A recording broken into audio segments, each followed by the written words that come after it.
non prévisible, si on a une chance de voir naître en islam un Kurdistan, un nouveau pays. Vous savez, les Kurdes, donc les Kurdes,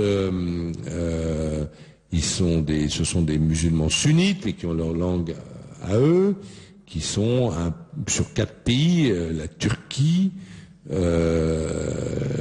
Syrie, l'Irak et l'Iran.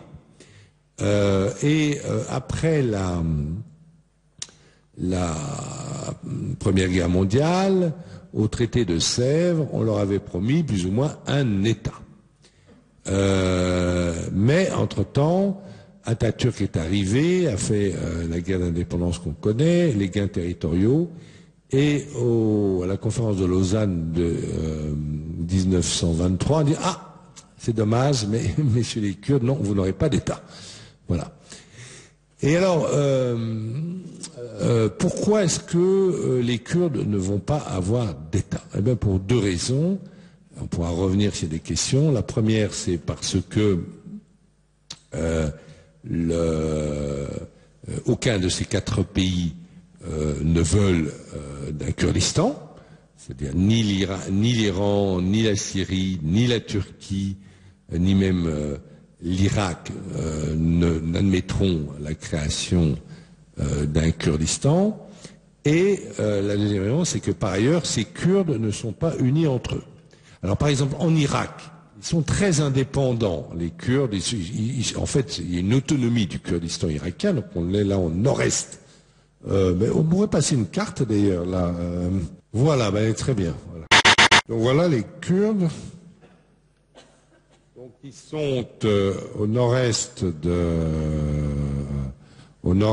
là, voilà, avec Erbil, au nord-est de l'Irak, comme ça. Ils sont au nord de la Syrie, comme ça. Ils sont aussi en Iran, et ils sont en Turquie, là. Et ces 4 pays, donc, ne veulent pas d'un Kurdistan indépendant. Alors ceux d'Erbil, Erbil, ça doit être par là. Ceux d'Erbil, ils sont protégés par les Américains depuis 1991, depuis février 1991, quand ou mars 91, quand les Américains leur ont donné une sorte de protection aérienne en interdisant aux troupes de Saddam Hussein de monter vers ces régions, donc ils vivent en autonomie. Et puis là, évidemment, avec l'invasion irakienne de 2003, ils ont approfondi leur autonomie, mais enfin ils participent aussi au Conseil des ministres à Bagdad, etc. Mais c'est vraiment... et la grande figure là-bas s'appelle Barzani. Et Barzani, il a fait du commerce, il y a du pétrole, il y a des tas de choses au Kurdistan. Et donc il s'entend assez bien avec Erdogan, parce qu'il a fait tout un commerce, c'est un peu enclavé comme ça le Kurdistan, et donc il fait du commerce avec la Turquie, et il est même très ami d'Erdogan. Alors, en revanche, en Turquie, vous avez un mouvement crypto-communiste qui s'appelle le PKK, qui réclame une autonomie, voire une indépendance du Kurdistan, et qui est en conflit armé avec Erdogan, qui traite ce mouvement de mouvement terroriste. Il y avait dont le chef est en prison dans une île à peu près ici, là, qui s'appelle Öcalan, et il y a eu un deal qui a été fait, mais qui a été brisé il y a 2 ans à peu près, et la guerre a repris, ou 1 an et demi, et la guerre a repris de plus belle entre l'armée turque et le PKK. Mais vous voyez que donc les Kurdes ne sont pas unis, puisqu'il y a ceux-là qui s'entendent bien avec les Turcs et les autres qui ne s'entendent pas. Alors le PKK, il a des cousins là au nord de la Syrie, et Bachar el-Assad leur a donné la nationalité syrienne et leur a laissé une quasi-autonomie, qui veulent former ce qu'on appelle le Rojava. C'est une sorte de région kurde du nord de la Syrie, mais ils n'ont pas la continuité territoriale. C'est-à-dire qu'ils ont ce petit bout là, et puis là, ça se ça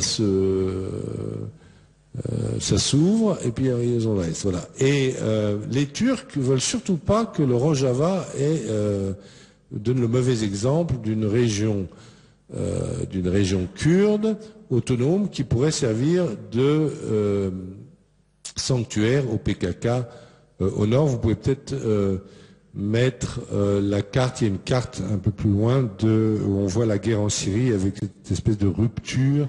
Voilà, la rupture du Rojava. Voilà. Et alors, toute la question de savoir si Raqqa, je sais pas où est, si on voit Raqqa, là, ça c'est Mossoul, Raqqa doit être par là. Qui est-ce qui va prendre Raqqa? Est-ce que ça va être les Kurdes? Est-ce que les Turcs vont le tolérer? C'est là Raqqa, là, non? C'est ça, voilà. Et qui est-ce qui va prendre Raqqa? Est-ce que ce sont les Kurdes qui ont des forces qui s'appellent les FDS, c'est-à-dire les forces démocratiques syriennes, qui sont en fait des Kurdes avec quelques sunnites?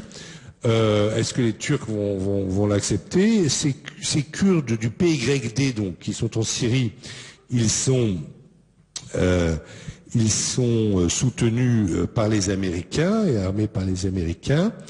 Il y a en ce moment des deals, ce que les Turcs... Alors, quel est le deal entre les Turcs et les Russes sur cette région? Le deal est très simple.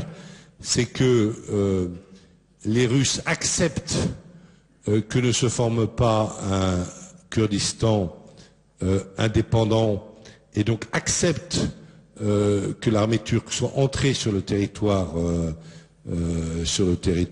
syrien, mais en échange, qu'est-ce que les Turcs ont donné aux Russes? Ils leur ont donné une victoire militaire à Alep, puisque Erdogan a fait sortir tous les rebelles qu'il protégeait de Alep vers Idlib, vers le nord-ouest.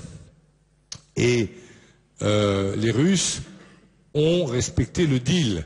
Et c'est pour ça qu'on voit qu'ils sont très importants en Syrie aujourd'hui, parce que on a vu lors de la fin du siège d'Alep, la reconquête d'Alep, que ce sont les soldats russes qui, pour respecter le deal entre Poutine et Erdogan, ont protégé les militants, les rebelles, qui sont partis dans les bus avec leurs armes, même leurs armes légères, alors qu'évidemment les Hezbollah, les chiites et l'armée syrienne voulaient les manger vivants. Mais Poutine voulait respecter son deal avec Erdogan, donc vous les avez vus partir dans les autocars.